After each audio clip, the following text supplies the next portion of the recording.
Each of us spends 1/3 of our life sleeping and dreaming. Yet for centuries, artists, philosophers, and others have struggled to understand and interpret this universal experience. Why do we fall asleep? How much sleep do we need? Why can't we stay awake when we want to? Why can't we go to sleep when we want to? And why do we have to sleep at all? In fact, a person who could escape the periodic need for sleep could add 20 or more productive years to his life.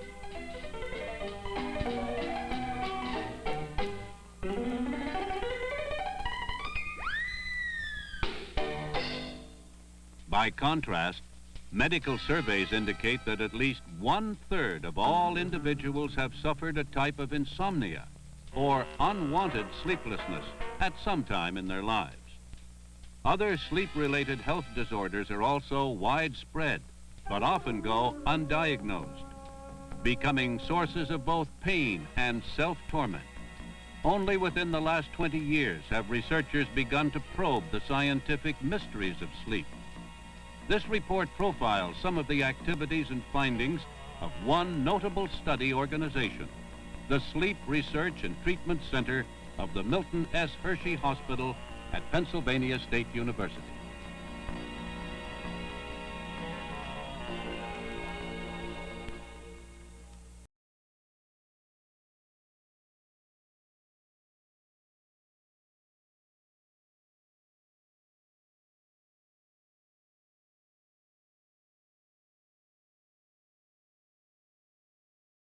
Centers in the United States, as well as Mexico City, Quebec, Canada, and other locations, scientists and physicians are investigating the nature of sleep and dreams. One leading facility, the Sleep Research and Treatment Center of Pennsylvania State University, is organized around 3 interrelated activities.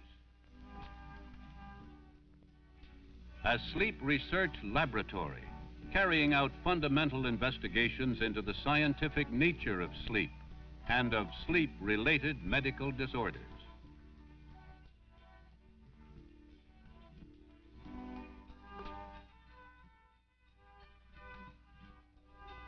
A sleep disorders clinic, providing diagnosis and treatment for people with sleep-related health problems.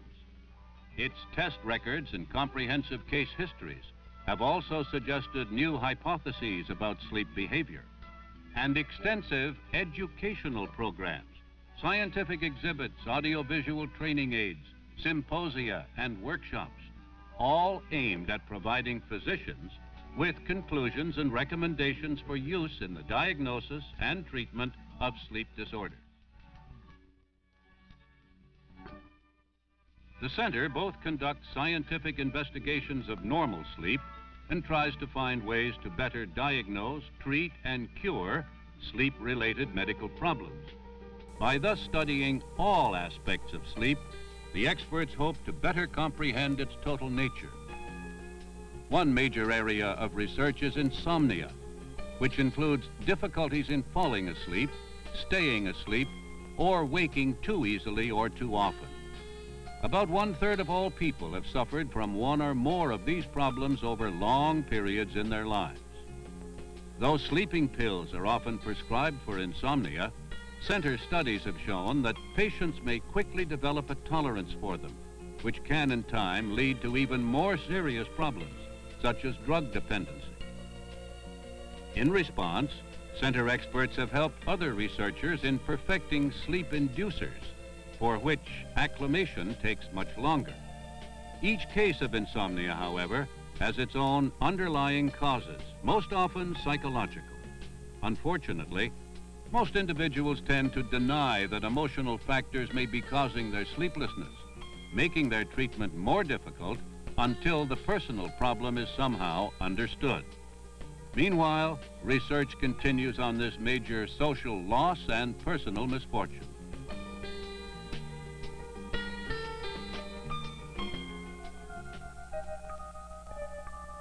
A second sleep-related medical disorder is somnambulism, or sleepwalking.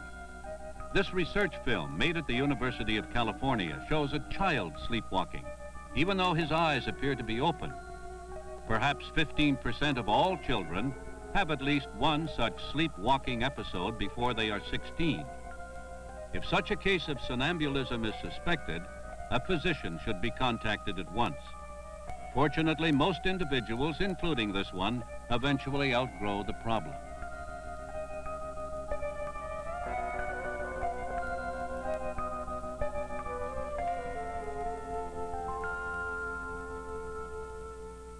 A third notable sleep-related medical problem is narcolepsy. Repeated and uncontrolled sleep attacks which last for short periods. These attacks may occur at any time or place without warning. Narcolepsy, while relatively rare, is more common than multiple sclerosis or muscular dystrophy.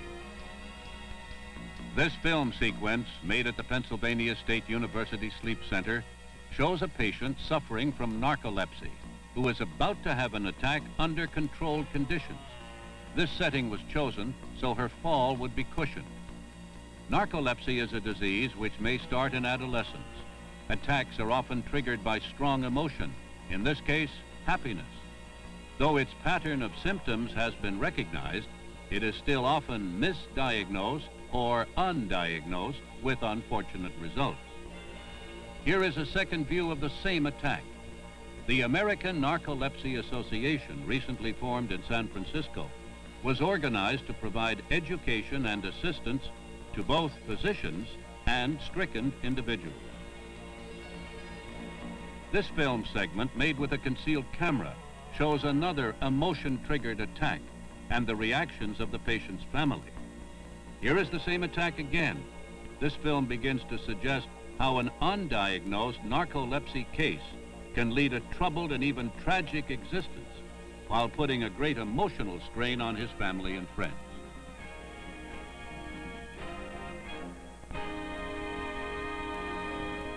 Fortunately, a suspected narcolepsy case can now be quickly verified. And while no cure exists at present, several types of chemotherapy are available. Narcolepsy exemplifies the need for increased medical education and research into sleep-related health problems.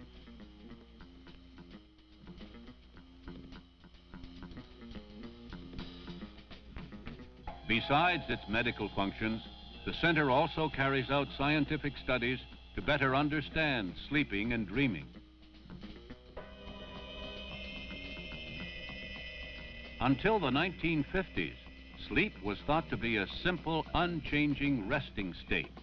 In 1953, however, two researchers at the University of Chicago charted periods of rapid eye movements during sleep. Their delicate sensors recorded the involved muscular activity, even though the subject's eyelids were closed.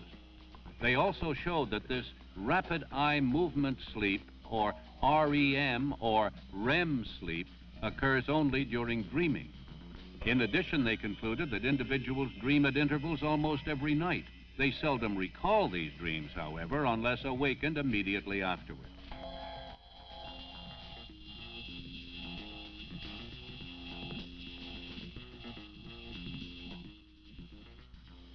One key instrument of the Pennsylvania researchers and other sleep experts is the multi-channel polygraph machine, whose sensors record the body's electrical activity.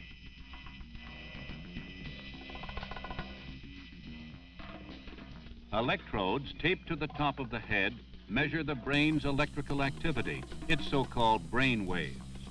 Other electrodes above, below, and at both sides of the eyes pick up eye movements.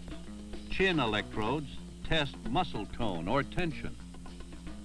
All data from the electrodes is automatically recorded and stored in a computer.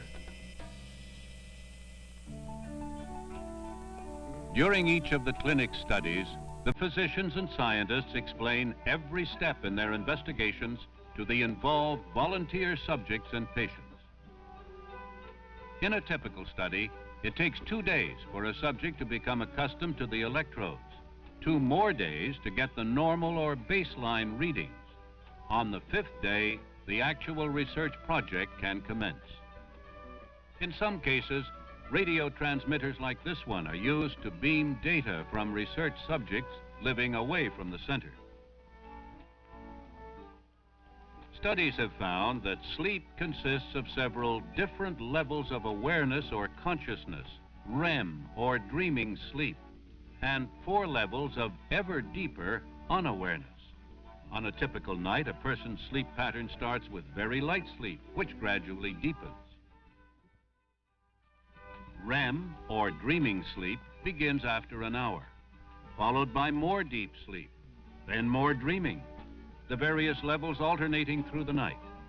This complex pattern of consciousness, called a sleep cycle, differs for each person and also changes as they grow older.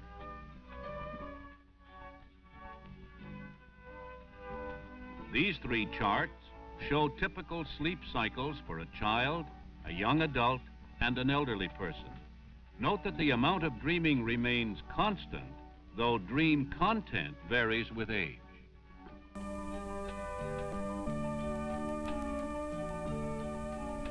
In general, research suggests that dreams tend to be related to current emotional needs. In young children, for example, many dreams are undisguised wish fulfillments. This brief introduction to the Pennsylvania State University Sleep Research and Treatment Center suggests some of the problems and potentials of this vast new scientific frontier. For it is not oblivion that is being studied, but rather some of the subtle unseen forces that shape and limit and govern each of our lives.